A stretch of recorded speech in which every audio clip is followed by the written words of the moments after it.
講到驕傲咧，好多人咧都用咗人間對驕傲嘅睇法去到批評人㗎。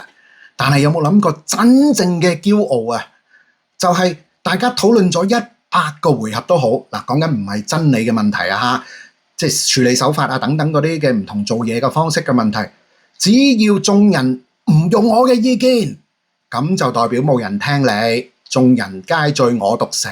嗱，呢啲咁樣咧，先至係驕傲。就算佢扮到點謙卑咁樣去討論都好，到最終佢都覺得佢嘅意見冇人聽，到最終都覺得人哋唔接受佢嘅意見，你哋唔識，你哋唔清楚，咁樣先至係驕傲。謙卑啲，點解唔能夠放低自己，彼此順服呢？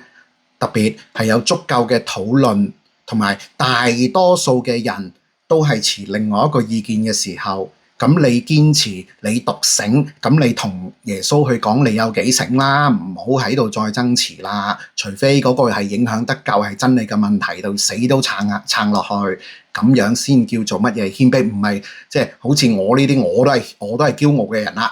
但係我驕唔驕傲唔係用我串嘴，唔係用我大大聲，唔係用我唔好語氣喎，係用大家討論嘅過程之後，大家信唔信服呢啲細微嘅地方先講咩叫驕傲同謙卑啊！